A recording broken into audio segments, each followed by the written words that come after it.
The tarot cards slipped between Tessa's fingers with practiced ease. Marina Barrett watched, transfixed by the hypnotic motion. "Draw 3, Tessa instructed, her voice honeyed and low. Marina's manicured fingers hovered over the deck. At 37, she still retained the beauty that had once made her the envy of her college sorority. "I don't know why I let you talk me into these readings," Marina said with a nervous laugh. Cole would have a fit. Tessa's lips curled into a knowing smile.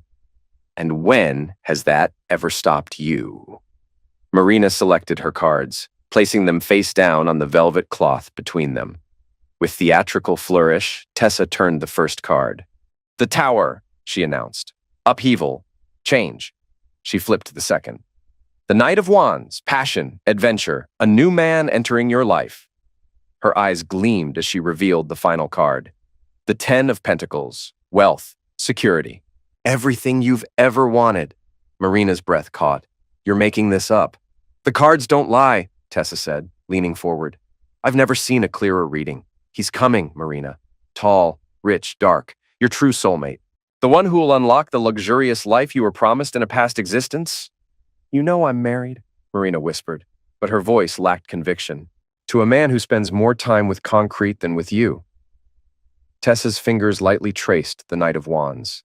"Someone extraordinary is about to enter your life. The question is, will you be brave enough to reach for what you deserve?" Marina stared at the cards, something shifting behind her eyes. "Cole's a good father," she said half-heartedly. "A good father who leaves you alone every weekend to work on job sites?" Tessa countered.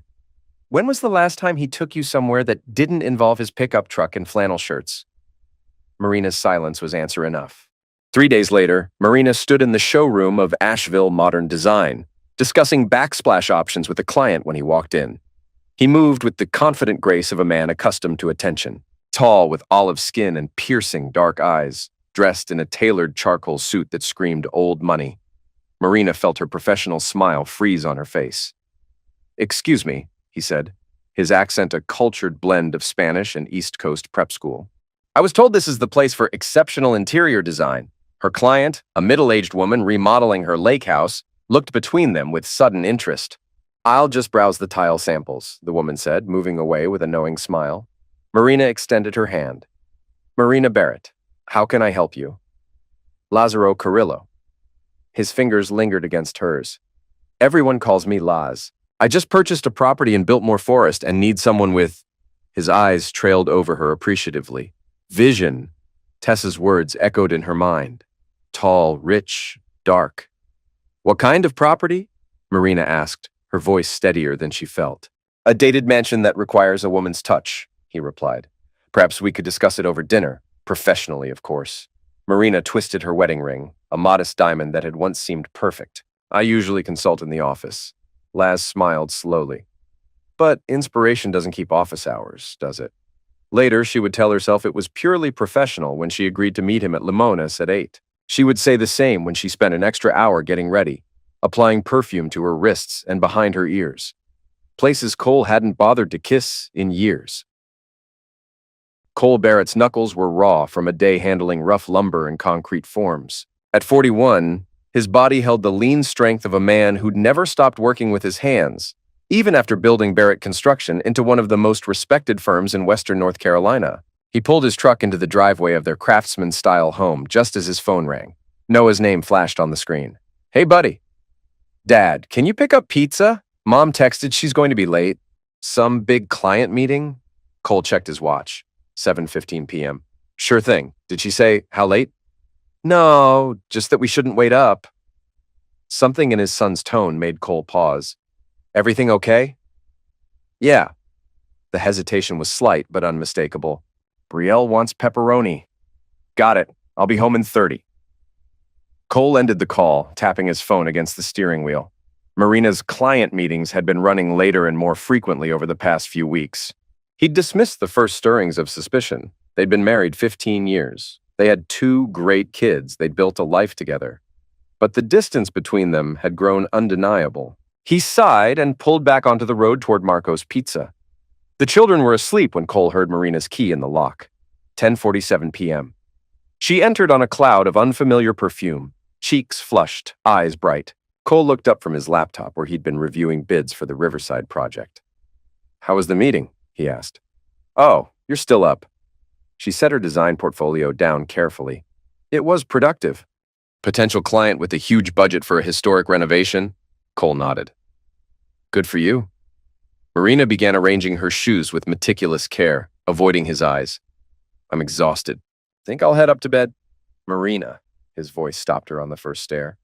"I've got that charity golf thing for the children's hospital tomorrow. You're still coming, right?" The momentary flash of irritation across her face was almost imperceptible. Of course, I wouldn't miss it. But she did miss it, texting him mid-morning about a client emergency. As Cole stood awkwardly among the other couples, making excuses for his absent wife, something hardened in him, a quiet resolve forming like concrete setting in its forms. That evening, while Marina was taking a shower, he checked her design calendar. The day was blank. No emergencies, no appointments. Instead of confronting her, Cole retreated to his home office, opening his laptop. His fingers hovered over the keyboard before typing, "Signs your spouse is having an affair." The search results illuminated his face in the darkened room, his expression unchanged as he began to read. 2 weeks later, Cole's suspicions had graduated to certainties. Marina's design consults now routinely ran into the evening hours. She'd changed her phone password. The joint credit card showed charges at restaurants he'd never heard of and boutiques that sold lingerie he never saw. Yet he said nothing, watching with detached fascination as the woman he'd built a life with constructed an elaborate architecture of lies. That Friday, he told her he had a 3-day job site visit in Charlotte, a fabrication of his own. Instead, he parked down the street and followed her sleek Audi to a cabin rental agency where she collected keys. From there, she drove to a secluded property off the Blue Ridge Parkway, a luxury cabin he recognized instantly because Barrett Construction had renovated it just months earlier. Cole parked out of sight and waited. 20 minutes later, a gleaming black Range Rover pulled up. The man who emerged carried himself with the practiced confidence of wealth. Through his truck's windshield, Cole watched them embrace on the cabin's porch, bodies melding together with the urgency of new passion before disappearing inside.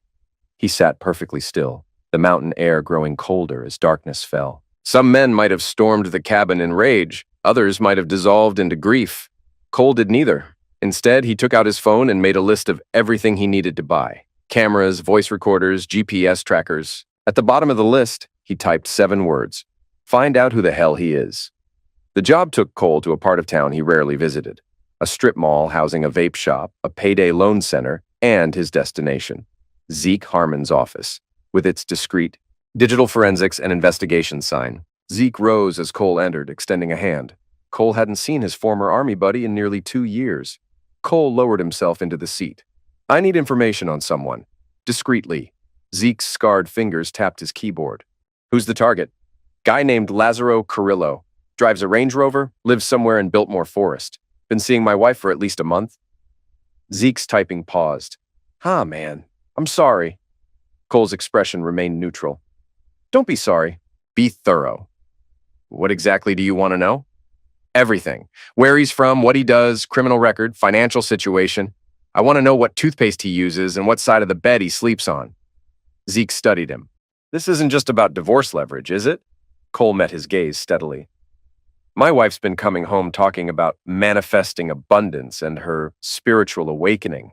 Meanwhile, our savings account is down $11,000. She claims it's a bank error, so no, this isn't just about catching them together. You think they're planning something? Cole's jaw tightened.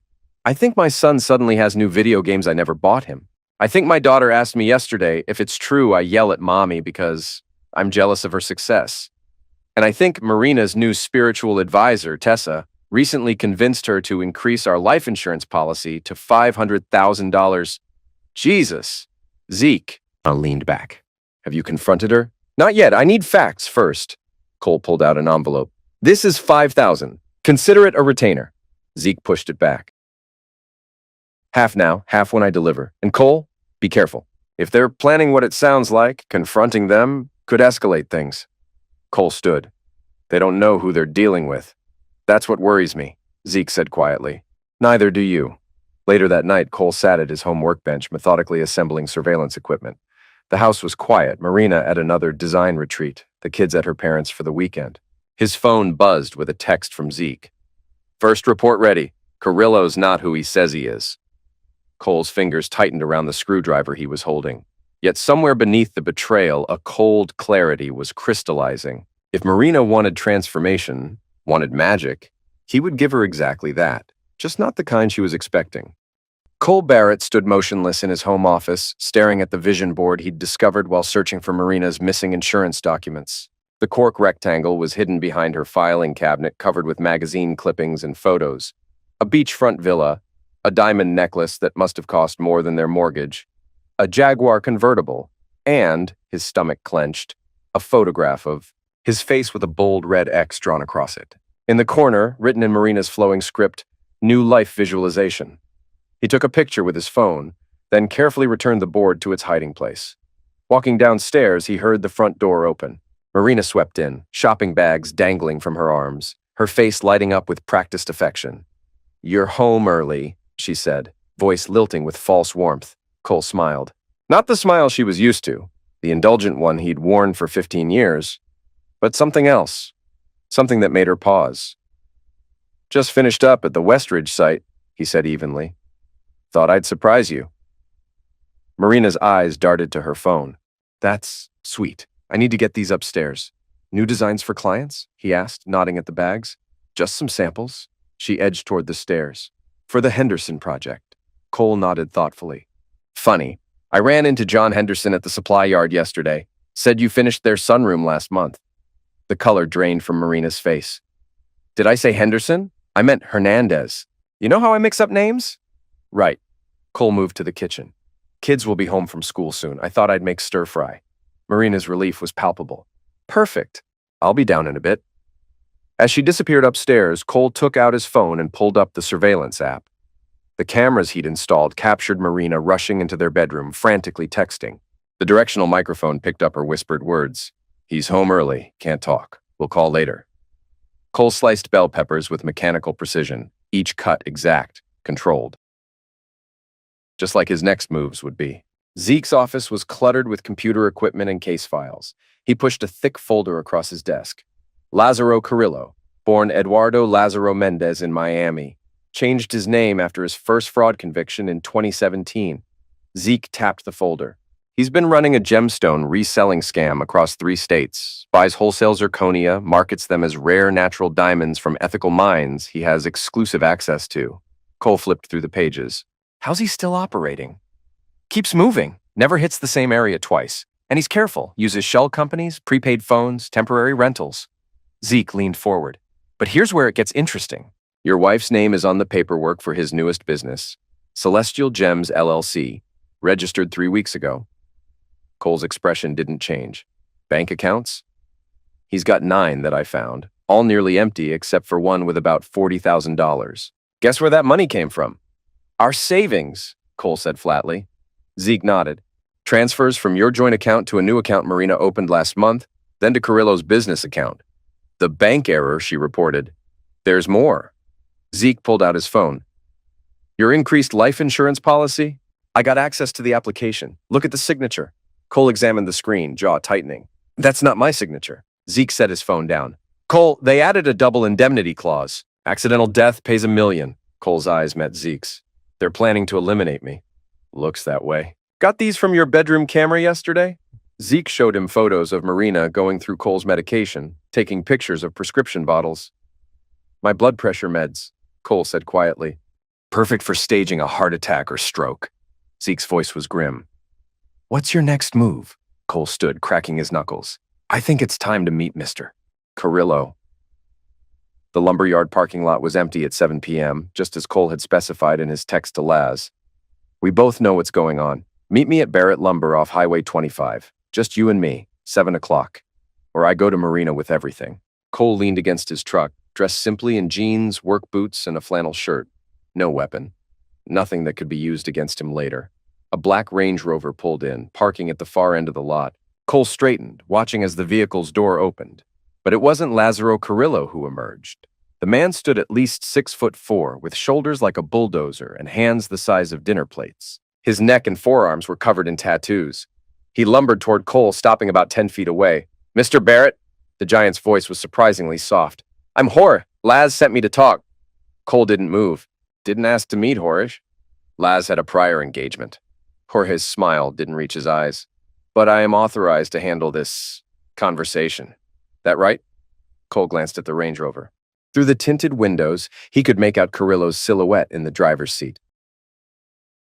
Here's how this works, Jorge continued. You're going to forget about whatever you think you know. You're going to stop spying on your wife, and you're going to be reasonable when she asks for divorce. Or what? Cole asked quietly. Jorge's smile widened. Or I demonstrate why they called me the Hammer when I boxed professionally. Former boxer. Cole nodded appreciatively. How many professional fights? 17, 15 knockouts. Jorge rolled his massive shoulders. Records online if you want to check. No need, Cole said, stepping forward. I believe you. George tensed as Cole moved closer, raising his fists slightly. You know what's funny? Cole continued conversationally. People see the flannel, the work boots, they make assumptions. Last chance to walk away intact, old man. Cole smiled thinly. Before I joined Barrett Construction, I spent 8 years with the 75th Ranger Regiment, 2 tours in Afghanistan, 3 in Iraq. Something flickered in Jorge's eyes. Uncertainty. But, Cole shrugged, if you want to do this the hard way. Jorge lunged suddenly, throwing a haymaker that would have taken Cole's head off if it had connected. But Cole wasn't there anymore. He'd stepped inside the punch, driving his elbow into Jorge's solar plexus with scientific precision. The giant wheezed, staggering back. Cole pressed forward clinically, evading a wild swing and countering with a strike to Jorge's throat that dropped the bigger man to his knees. Jorge recovered quickly for his size, surging upward with a roar. What followed was brutal and efficient. Jorge had power and reach. Cole had training and cold calculation.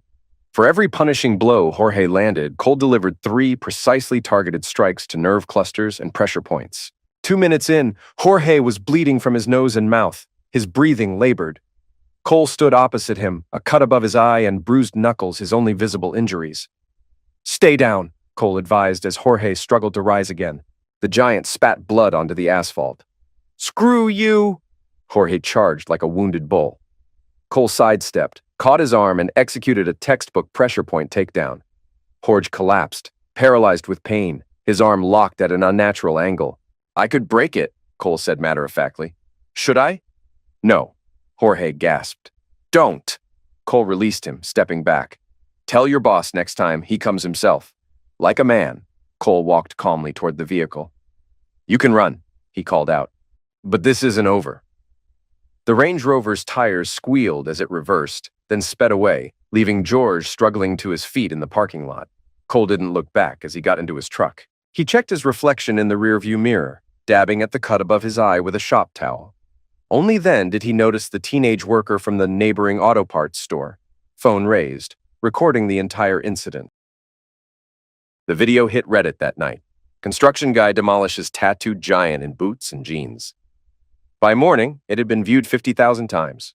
Cole walked into his kitchen to find Noah, his 13-year-old son, staring at him with wide eyes, the fight playing on his phone. Dad, is this you? Cole poured coffee calmly. Looks like it. But you're beating up a guy twice your size. He swung first, Cole said, sipping his coffee. Noah's expression was a mix of shock and something else. Respect, maybe. Why were you fighting him? Sometimes men have disagreements. Over what? Cole studied his son, noting the expensive headphones around his neck, ones Cole hadn't bought him. Those new? He asked, nodding at the headphones. Noah flushed, suddenly interested in his cereal. Mom's friend gave them to me. Said I should have the best for my gaming videos. Mom's friend? Mr. Carrillo, he comes by sometimes when you're working. Noah's voice grew defensive. He's cool. He knows all about video game design. Says I could intern at his company someday. Cole kept his expression neutral, despite the rage building inside him. Does Mr. Carrillo come over often? Not that much. Noah looked up. He took us to that new arcade at the mall last week. Got me a VIP pass. That was generous of him. Yeah, he's got like tons of money. Noah hesitated. Mom says you wouldn't understand because you're too conventional. Cole set his mug down carefully. Does she? Noah seemed to realize he'd said too much. I gotta get ready for school. As his son hurried from the room, Cole pulled out his phone and opened his surveillance app. He'd missed something significant. Carrillo had been in his house, with his children, while he was working. The lines had been crossed. This wasn't just about Marina's betrayal anymore. This was about his family's safety. He texted Zeke, "Need to accelerate timeline. They're involving my kids." Zeke's response came immediately. "How far do you want to take this?" Cole typed without hesitation, "All the way." Cole pulled into the parking garage beneath the Buncombe County Courthouse, mentally rehearsing his approach. 3 weeks of surveillance and investigation had yielded enough evidence to bury both Marina and Carrillo. Now it was time to start using it. He straightened his tie, a rare concession to formality, and grabbed the folder.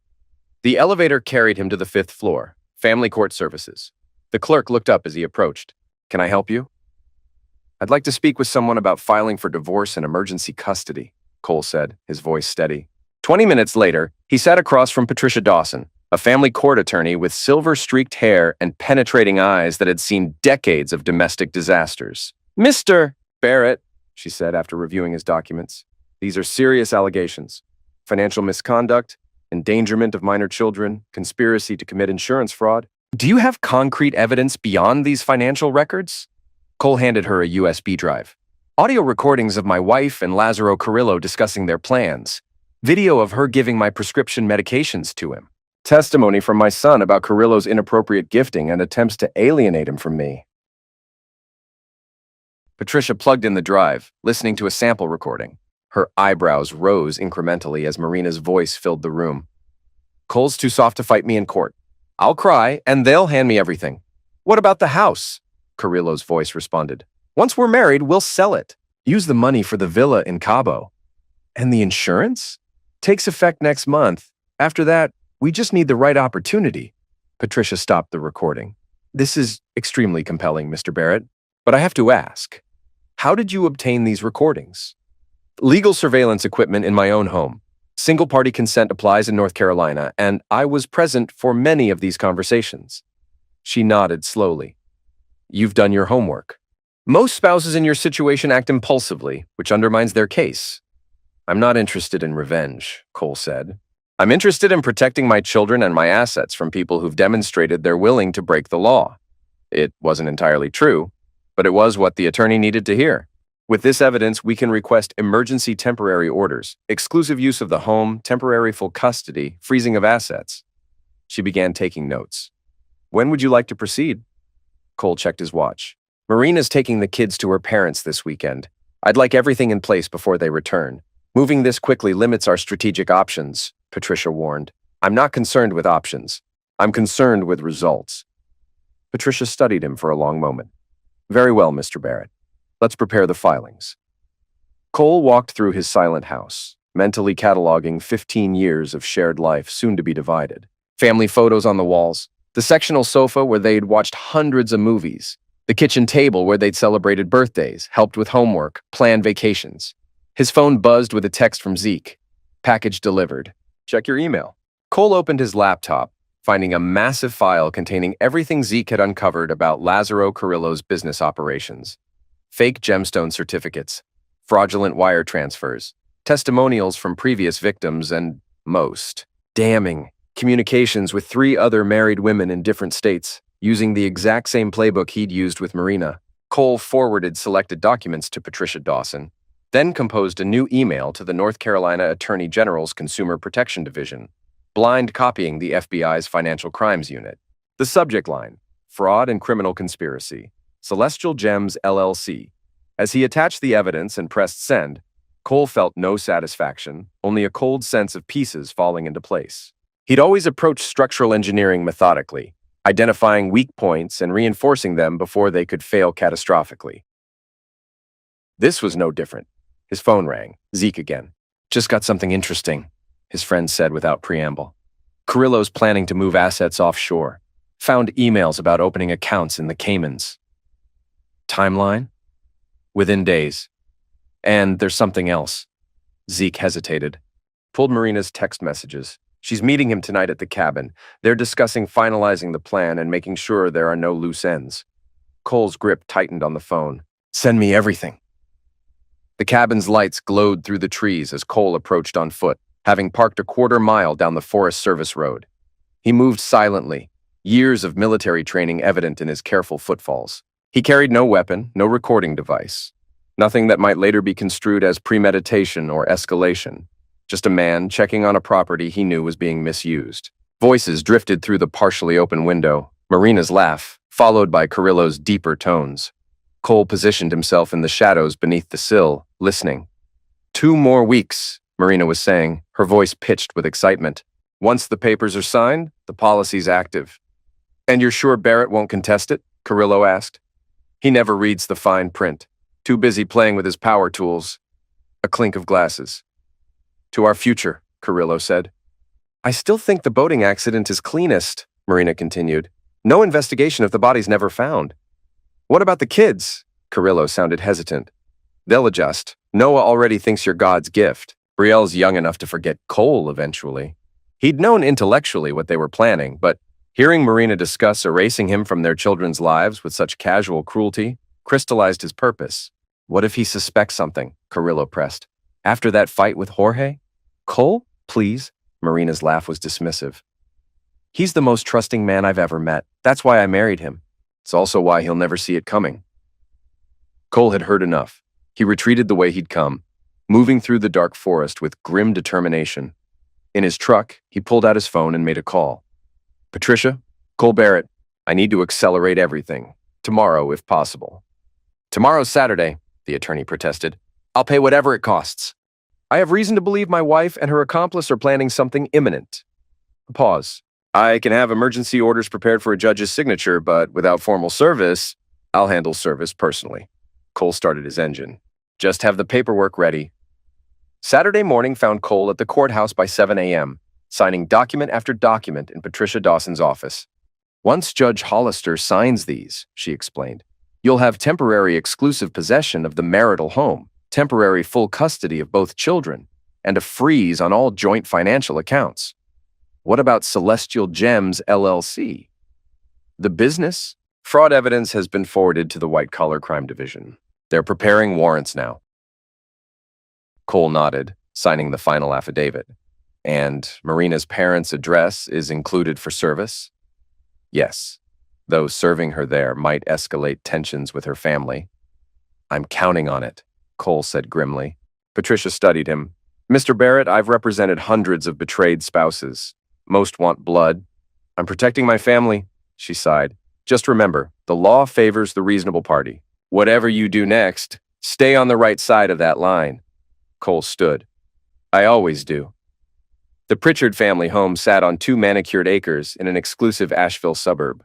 Cole rang the doorbell precisely at noon, 2 sets of legal documents in hand, Patricia Dawson standing beside him as witness. Marina's father, Douglas Pritchard, opened the door. His face registered surprise, then suspicion. Cole?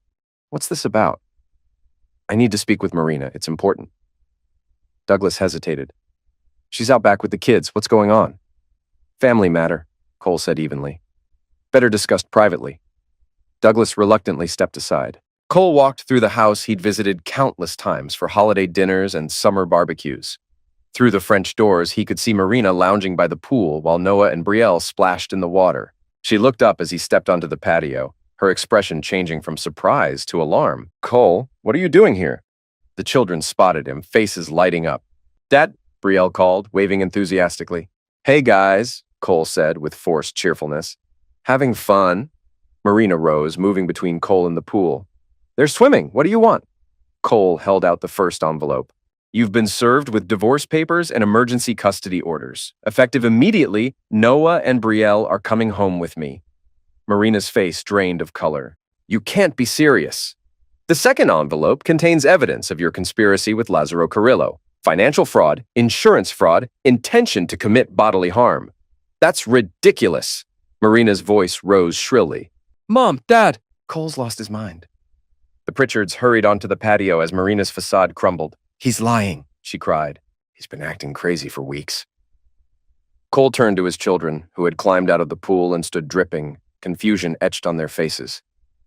Noah, Brielle, go get your things. We're going home. They're not going anywhere with you, Marina's mother declared, putting an arm around Brielle. Patricia Dawson stepped forward. Mrs. Pritchard, I'm Patricia Dawson, Mr. Barrett's attorney. I have a signed court order granting him temporary sole custody. Interfering would constitute contempt of court. Douglas Pritchard, ever the businessman, intervened. Let's all calm down. There must be a reasonable explanation. There is, Cole said, pulling out his phone. Marina, would you like your parents to hear the recordings of you and Carrillo discussing how to collect on my life insurance? Or should I play the one where you talk about erasing me from our children's memories? Marina's expression twisted with hatred. You bugged our house? Our house, my house now, according to these papers. Cole turned to his stunned in-laws. Your daughter and her boyfriend have been planning to eliminate me for the insurance money. They've already stolen $11,000 from our savings. They forged my signature on insurance documents. He's paranoid, Marina protested. Laz is just a client. A client who gave Noah $300 headphones? Who takes our children to arcades when I'm working? Who's helping you launder money through a fake gemstone business? Douglas Pritchard's face hardened. Marina, is this true? Of course not. Cole's threatening me because I want a divorce. You haven't asked for a divorce, Cole pointed out. You asked for $1 million insurance policy with a double indemnity clause? Marina lunged suddenly, slapping Cole across the face. You're miserable. You think you can spy on me? Record me? Cole didn't raise a hand. He simply touched his reddening cheek and looked at Patricia Dawson. Please note that for the record, Marina's mother gasped. Marina, stop. My client has the right to collect evidence of criminal conspiracy in his own home, Patricia stated firmly. Mrs. Barrett, I strongly suggest you review these documents with your own attorney before taking any further action that might compromise your position. Noah stepped forward, his 13-year-old frame tense with confusion. Mom, what's Dad talking about? What insurance? Marina's expression shifted instantly, softening as she turned to her son. Nothing, honey. Your father is just upset because Mr. Carrillo and I are friends. Friends who discuss boating accidents? Cole asked quietly. Douglas Pritchard, a retired bank executive who'd always prided himself on his judgment of character, now looked at his daughter with growing horror. Marina, tell me you haven't been involved in anything illegal. Marina's composure cracked. Daddy, he's twisting everything. Laz is a legitimate businessman. We're in love, that's all. In love. Cole nodded. That's why you registered a business together? Why you've been transferring our savings to offshore accounts? Why you've been collecting my prescription information? Brielle began to cry, clinging to her grandmother. I want to go home, she whimpered. Cole knelt to his daughter's level. That's why I'm here, sweetheart, to take you home. They're not going anywhere with you, Marina hissed, grabbing Brielle's arm. Actually, they are. Patricia handed copies of the court order to Douglas. Unless Mrs. Barrett wishes to be charged with contempt of court. A heavy silence descended on the patio. Marina looked frantically between her parents, finding no allies in their shocked expressions. Fine, she finally spat. Take them. But this isn't over, Cole. For once, we agree on something, Cole replied, his voice devoid of emotion. Noah, Brielle, get your things. As the children reluctantly went inside, Marina stepped closer to Cole, lowering her voice to a venomous whisper. You think you've won? Laz has connections you can't imagine. People who can make problems disappear. Cole met her gaze steadily. So do I. The difference is, mine operate within the law. Minutes later, Cole drove away with his children in the back seat, their small suitcases hastily packed. In the rearview mirror, he could see Marina gesturing wildly to her parents on the front lawn, her carefully constructed facade crumbling completely. Noah stared out the window, silent and brooding. Brielle sniffled occasionally, clutching the stuffed rabbit Cole had given her on her 5th birthday. I know this is confusing, Cole said gently, and I'm sorry you had to see that. But sometimes adults make bad choices, and other adults have to step in to fix things. Is Mom going to jail? Brielle asked in a small voice. Cole's hands tightened on the steering wheel. I don't know, honey. The rest of the drive passed in silence. Cole's phone buzzed repeatedly with texts from Marina, alternating between threats and pleas. He ignored them all. As they pulled into their driveway, Cole noticed a familiar black Range Rover parked across the street. Stay in the car, he instructed sharply, putting a hand on Noah's shoulder as the boy moved to open his door. Both of you, lock the doors. Cole stepped out, scanning for movement. Lazzaro Carrillo emerged from the Range Rover, his usually immaculate appearance disheveled, eyes wild with a dangerous combination of fear and rage. Barrett, he shouted, stalking forward. You think you can destroy everything? Ruin me? Cole positioned himself between Carrillo and the truck containing his children. Go home, Laz. You're trespassing. Trespassing? Carrillo laughed bitterly. After you sent the feds to my house? After you froze all my accounts? So the authorities had already moved on the evidence Cole provided. Good. Walk away, Cole advised, while you still can. Instead, Carrillo reached behind his back and pulled out a piece. You smug son of a... Cole reacted instantly, closing the distance between them before Carrillo could aim. His hand clamped around Carrillo's wrist, forcing the weapon upward as they grappled. Despite his stylish appearance, Carrillo was stronger than he looked, fighting with the desperate energy of a cornered animal. They crashed against the Range Rover's hood, both men struggling for control of the piece. Cole slammed Carrillo's wrist against the metal repeatedly until the weapon clattered to the ground. He kicked it away, then delivered a punishing blow to Carrillo's solar plexus that folded the man in half. Neighbors emerged from their homes, drawn by the commotion. Cole pulled a zip tie from his pocket.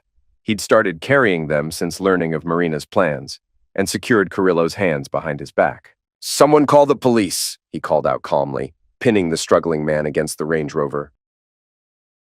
You think you're so clever, Carrillo gasped. You have no idea what's coming.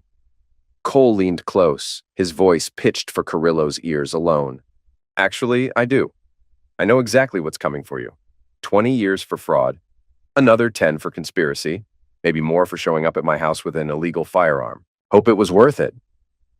Sirens wailed in the distance as Cole returned to his truck, where his children watched wide-eyed through the windows. Everything's okay, he assured them as he got in. The police are coming. Mr. Carrillo made a bad choice, but no one's hurt. As the police cars pulled up, Cole watched his children's expressions carefully. They'd witnessed too much today. Their mother's exposure. A physical confrontation with a man they'd been manipulated into trusting. The damage Marina and Carrillo had inflicted went beyond financial schemes and murder plots. They'd undermined these children's sense of security, of what family meant. Repairing that would be harder than any building Cole had ever constructed. But unlike Marina and her vision board, Cole didn't just imagine better outcomes. He built them, one careful decision at a time. The doorbell rang at precisely 7:30 a.m. Cole, already dressed for court in a charcoal suit that felt foreign against his skin, opened the door to find Patricia Dawson on his porch, briefcase in hand. Cole gestured toward the kitchen. Coffee? Please, strong as possible. Patricia set her briefcase on the counter. Judge Hollister is presiding today. He's fair but traditional, expects decorum and brevity. Cole poured 2 mugs of black coffee. Any word on Marina's representation? She's hired Caroline Winters. Aggressive, theatrical. Known for emotional appeals rather than factual arguments. Patricia accepted the coffee gratefully. Don't let her provocation techniques work on you. Stay measured, no matter what. I spent 8 years taking orders from people trying to make me crack. I can handle a divorce attorney. Patricia sipped her coffee. Different battlefields, same discipline. Where are the children? With my brother and his wife in Hendersonville. Thought it best to keep them away from this. Good call. She checked her watch. We should head out. First appearance hearings can move quickly or drag for hours. Either way, best to be early. As they walked to the door, Cole paused by a family photo, Marina, himself, and the kids at the beach 3 summers ago. Everyone smiling, everyone lying in their own ways. You can take that down, Patricia suggested gently. Cole shook his head. Not yet. The kids need some continuity. Outside, reporters from local news stations had gathered on the sidewalk. The arrest of Lazaro Carrillo, now charged with multiple counts of fraud, conspiracy, and attack with a piece, had turned a private family matter into public spectacle. Mr. Barrett, can you comment on your wife's alleged murder plot? Is it true your wife was having an affair with a diamond smuggler? Did you intentionally set a trap for Lazaro Carrillo? Patricia stepped forward, shielding Cole. Mr. Barrett has no comment at this time except to say he's focused solely on protecting his children. Please respect his privacy. They pushed through to Cole's truck, ignoring the shouted questions. Vultures, Patricia muttered as they pulled away. I don't blame them, Cole said. If I weren't living it, I'd think it was a bad movie plot myself. Family court proceedings were typically closed to the public, but the sensational aspects of the case had drawn attorneys, law students, and court employees seeking a glimpse of the drama. Cole spotted Marina and her attorney at the opposite table. Marina looked immaculate in a conservative blue dress, her hair pulled back demurely. She avoided his gaze, whispering intently to Caroline Winters, a razor-thin woman in her 50s with calculating eyes. All rise. Judge Walter Hollister entered, a stocky man with thinning white hair and the weary countenance of someone who'd seen every variety of human failing. Be seated, he instructed, donning reading glasses and reviewing the file before him. Barrett versus Barrett, emergency orders for divorce, asset freeze, and sole custody. He looked up, surveying both parties. Quite a file for a first appearance. Miss Dawson, you're representing the petitioner? Patricia stood. Yes, Your Honor. And Miss Winters for the respondent? Caroline Winters rose. Yes, Your Honor, and we move immediately to contest these outrageous emergency orders obtained under false pretenses. Judge Hollister held up a hand. We'll get to that, Counselor. First, I want clarity on the unusual circumstances. Miss Dawson, your client alleges conspiracy to commit insurance fraud, financial malfeasance, and, if I'm reading this correctly, conspiracy to commit murder? Yes, Your Honor. We've provided substantial evidence supporting all allegations, including audio recordings, financial records, and sworn statements. Your Honor, Winters interjected, those recordings were obtained illegally, violating my client's reasonable expectation of privacy. North Carolina is a one-party consent state, Counselor, Judge Hollister noted dryly. If Mr. Barrett was present or owned the premises where recording occurred, there's no violation. The recordings have been manipulated, Winters pressed, taken out of context. My client was role-playing scenarios for a true crime podcast she was developing. A murmur rippled through the courtroom. Cole remained motionless, his expression unchanged. A podcast, Judge Hollister repeated flatly. That's your defense for discussions about causing your husband's end and collecting insurance money? Marina dabbed at her eyes with a tissue. I know how it sounds, Your Honor, she said tremulously. But Cole has always been controlling. When I started having success with my design business, he became paranoid, jealous. These recordings are his way of punishing me for outgrowing him. Judge Hollister turned to Cole. Mr. Barrett, your response? Cole stood slowly. Your Honor, my wife's design business generated $27,463 last year. I know this because I handled our taxes. Barrett Construction grossed $3.2 million. There was nothing to be jealous of. Financial manipulation, Winters declared. He's belittling her success. It's not belittling to state facts, Cole replied evenly. Just as it's a fact that $11,000 disappeared from our savings account and reappeared in Celestial Gems, LLC, a company my wife secretly co-owned with Lazaro Carrillo. An investment opportunity, Marina interjected, which Cole refused to consider because it wasn't his idea. An investment opportunity currently under federal investigation for wire fraud, Patricia countered. Your Honor, while Missy Barrett crafts creative explanations, the evidence speaks for itself. We've provided documentation of forged signatures on life insurance policies, unauthorized bank transfers, and recordings of explicit conversations about causing mistere. Barrett's death. Judge Hollister thumbed through the file. There's also a police report regarding Mr. Carrillo appearing at the Barrett residence with a firearm. Miss Winters, how does your client explain that? Winters shifted uncomfortably. Mr. Carrillo's actions are separate from my client's. She can't be held responsible for his poor judgment. Interesting, since phone records show she called him 17 times immediately after being served divorce papers, Patricia noted. The last call precisely 12 minutes before he appeared armed at Mr. Barrett's home. Marina burst into tears. He threatened me, said he'd take my children. What was I supposed to do? Judge Hollister removed his glasses, rubbing the bridge of his nose. Miss Barrett, this court takes dim view of performances. Save it for community theater. Marina's sobs ceased abruptly. Your Honor, Winters tried again. My client has been the children's primary caregiver.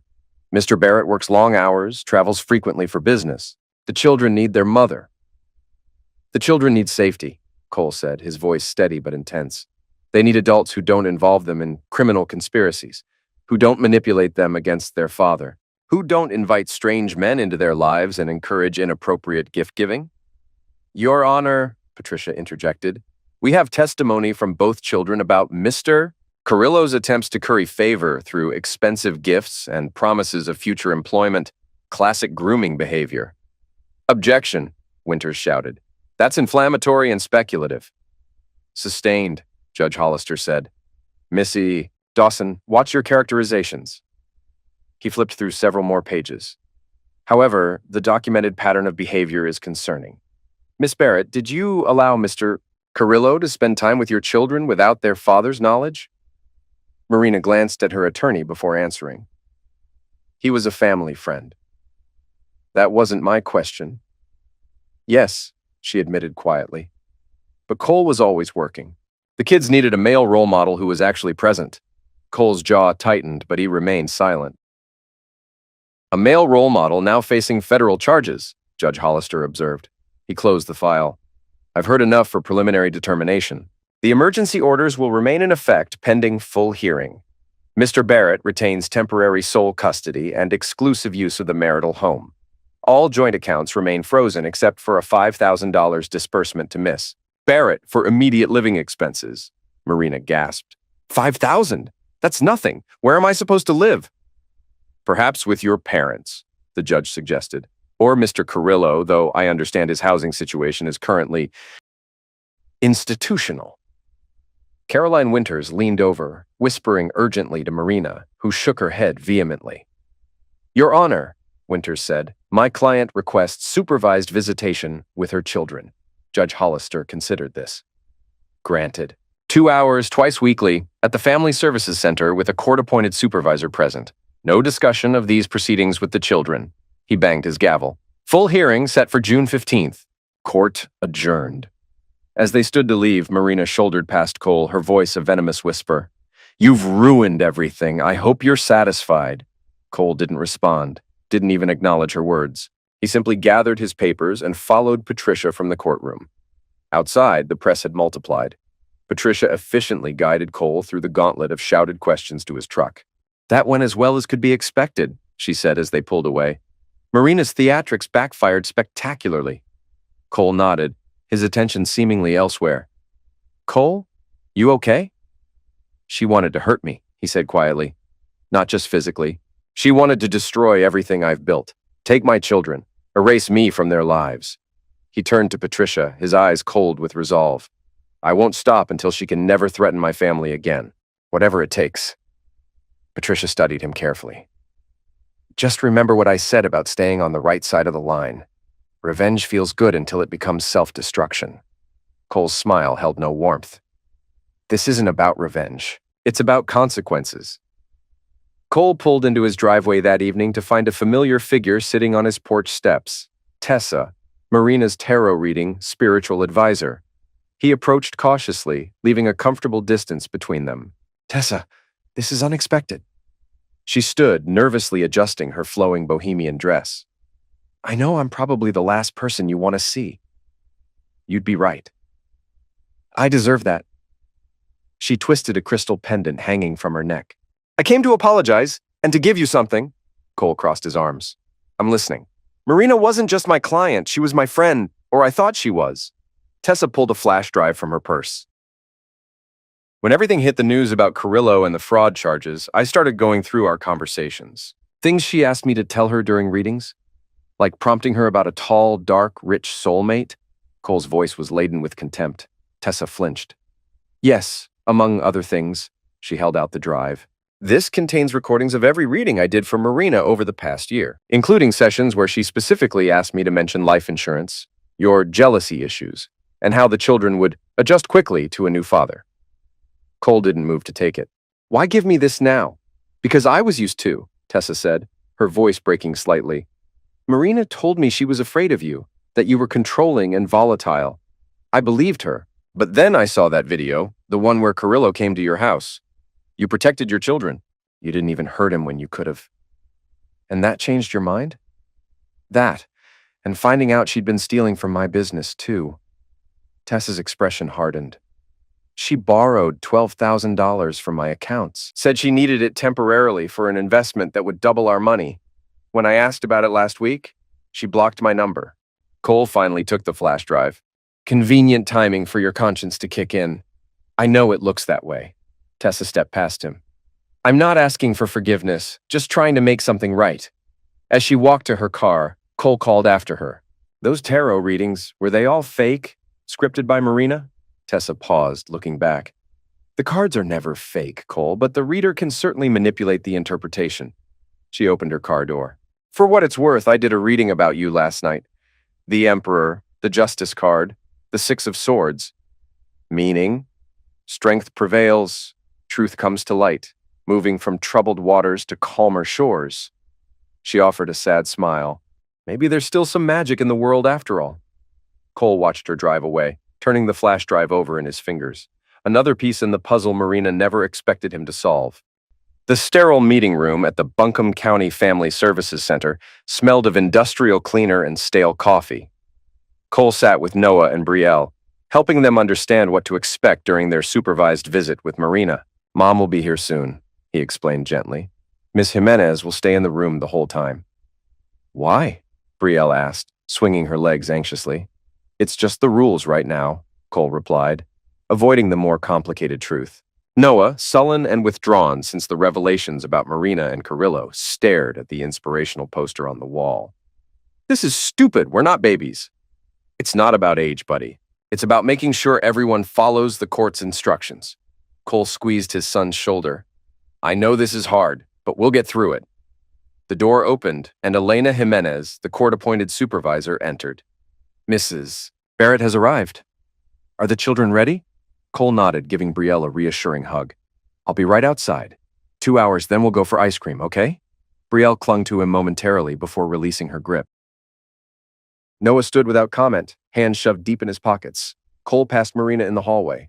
She wore a simple floral dress, her makeup subtle, her entire presentation screaming, devoted mother. Their eyes met briefly before Cole looked away, continuing toward the waiting area without acknowledgement. The 2 hours crawled by. Cole alternated between reviewing work emails and staring at the institutional clock on the wall.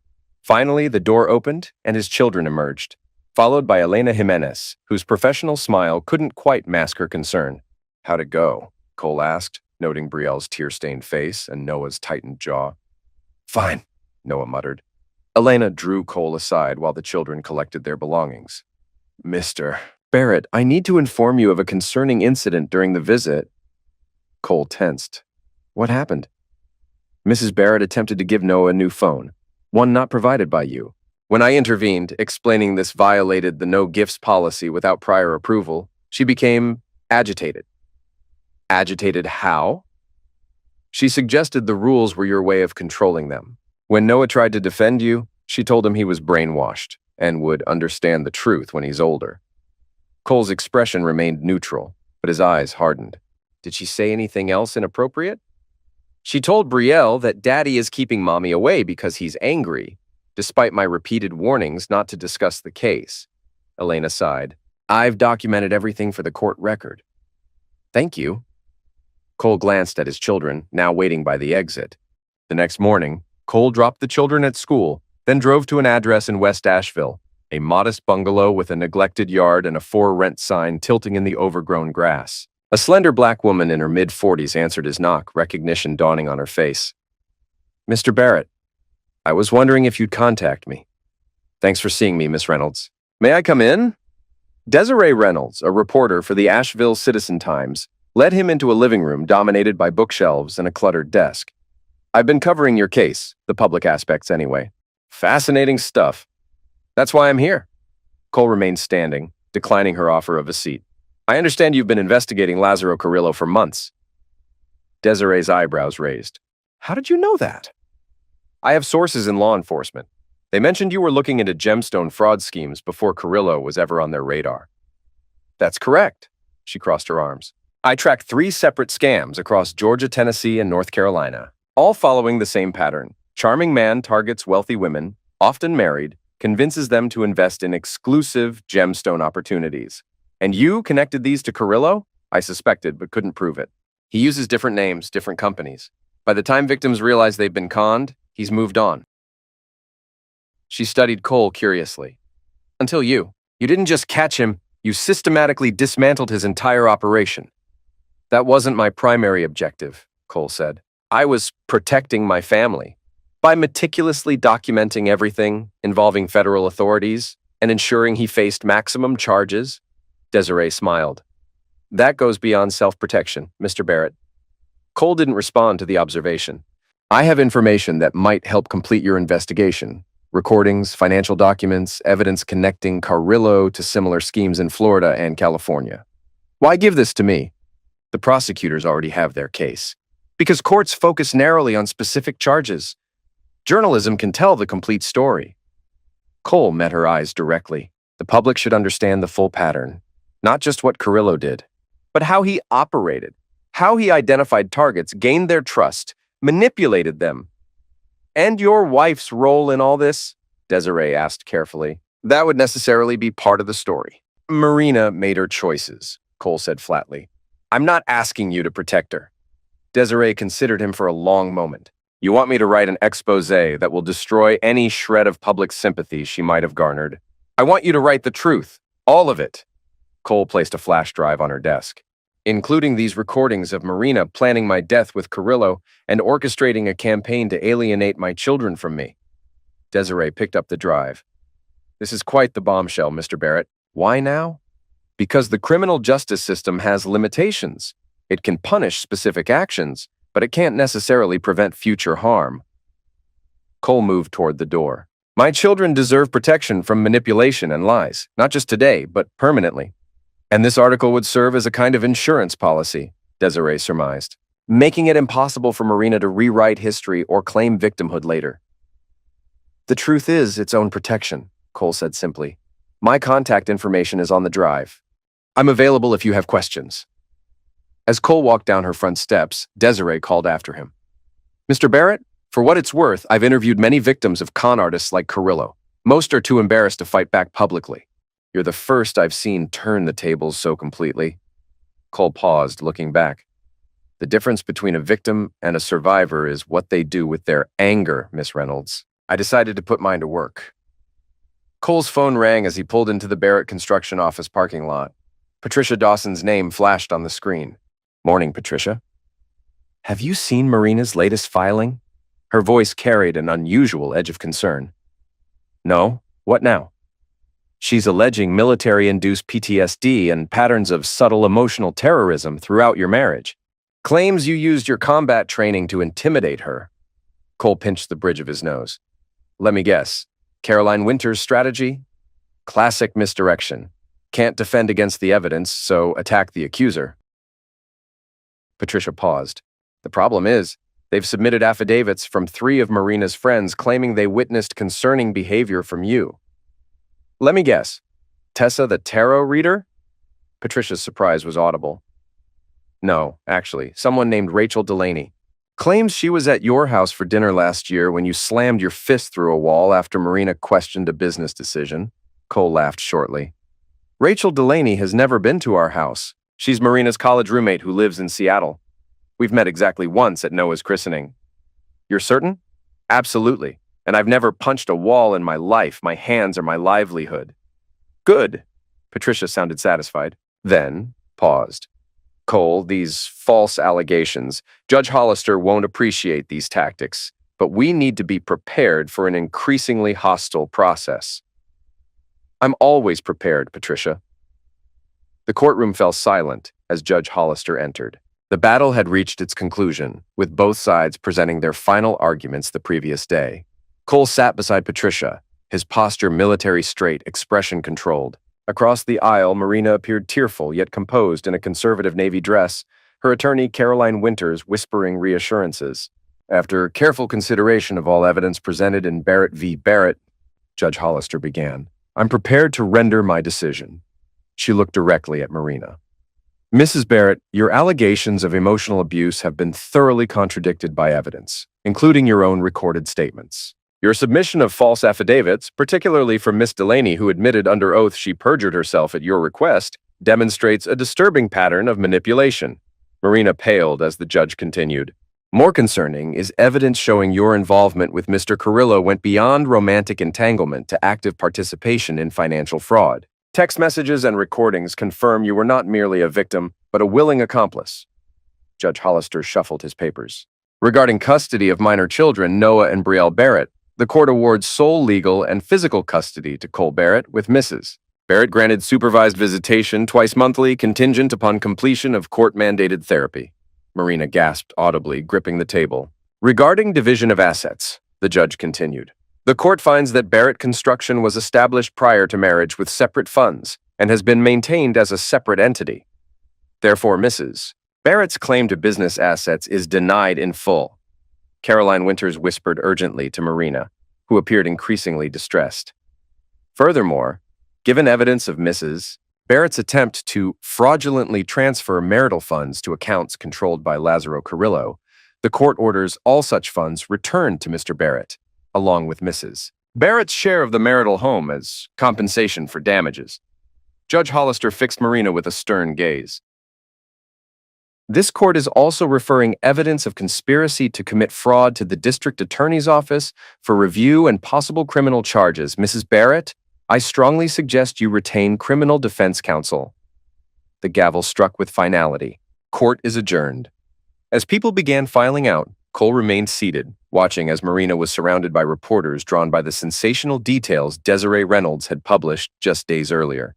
Caroline Winters attempted to shield her client, shouting, "No comment," while Marina appeared shell-shocked. Patricia gathered her files. "Complete victory, exactly what we fought for," Cole nodded. "The children are what matters. The rest is just business."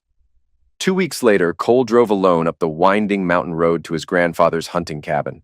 The children were spending the weekend with his parents, giving him rare solitude. The cabin stood unchanged against the backdrop of ancient oaks, a testament to sturdier times. Cole unlocked the door, breathing in the scent of pine and memories.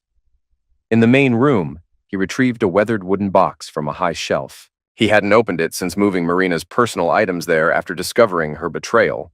Cole set the box on the rough-hewn table and lifted the lid. Inside lay the physical remnants of their 15-year marriage. Wedding photos showing a younger, hopeful couple, birthday cards signed with "Forever Yours."